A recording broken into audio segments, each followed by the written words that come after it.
तुम पंडित आदमी, तुम्हारे लिए रुद्राभिषेक कर लिया तो कद्दू में तिल मार लिया? नहीं मारा ना। तो वही कह रहे हैं, पंडित आदमी का भोजन क्या है? पंडित का सबसे पहला भोजन क्या है बोलो? पंडित क्या खा के जिंदा रहता है बोलो? ना, पंडित दूसरे का पाप खा के हजम जिंदा रहता है। तुमको भगवान पंडित के घर में जन्म दिया, एक हायर जेनेटिक मॉडिफिकेशन में जन्म दिया है, एक हायर जेनेटिक लिनिएज में जन्म दिया। तो तुम्हारा काम यह है कि तुम दूसरे का कल्याण करेगा।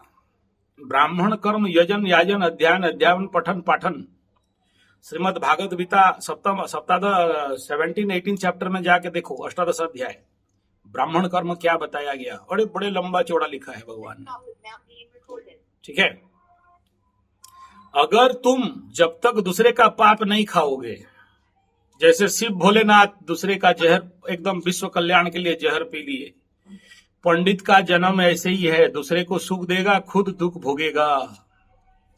दूसरे के लिए ग्रह शांति कराएगा, सारे ग्रह अपने सर पे लेगा। दूसरे का काल सर्प दोष निवारण करेगा, अपने माथे पे लेके आएगा। जितना ज्यादा जौहर चाहिए पंडित को, उतना पंडित का डेवलपमेंट होता है। पंडित अभिशप्त है, लक्ष्मी माई अभिशाप दे दिया है, जब तक तुम दूसरे का काम नहीं करेगा तुमको लक्ष्मी नहीं मिलने वाला। तुम कर लो एकदम डॉक्टर इंजीनियर IAS OS क्या क्या बनना है बन जाओ, कितना पढ़ लो, कितना नौकरी कर लो, कितना खेती कर लो, ट्रक गाड़ी चला लो, लेकिन अल्टरनेटली सब ले जाएगा शनि बाबा, याद रखना। लेकिन जितना जितना तुम्हारा, देखो हम ठहरे करोड़पति आदमी, लेकिन काहे जाके 10 आदमी का कुंडली देखो, उसका काम कर दो, उसका पूजा कर दो, उसका शादी करा दो, उसका सेटअप ठेकरा बजा दो, वहां जाके घंटी हिला दो, वहां जाके वास्तु कर दो, वहां जाके न्यूमरोलॉजी कर दो, वहां जाके ग्रह शांति पूजा कर दो। जानते हैं ये सब हमें बहुत सारा नेगेटिव इंपैक्ट हमको पड़ता है, रोना पड़ता है, कष्ट मिलता है। लेकिन जैसे ड्रग एडिक्ट्स के लिए ना थोड़ा ज्यादा ड्रग्स, स्नेक बाइट चाहिए ना थोड़ा सा, जैसे चूना, पान में चूना खाने वालों को देखा है, हाथ में चूना लेके घूमते हैं, और थोड़ा तेज करना है तो चूना और चाट लो। समझ में आ रहा है?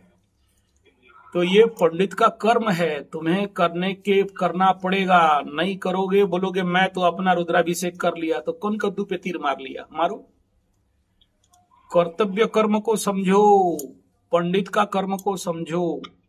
जिस खानदान में, जिस वंश में, जिस ब्राह्मण संप्रदाय में जन्म हुए हो, अपने कर्म को नहीं करोगे स्वधर्मे मरणम श्रेय परोधर्मो भयावह।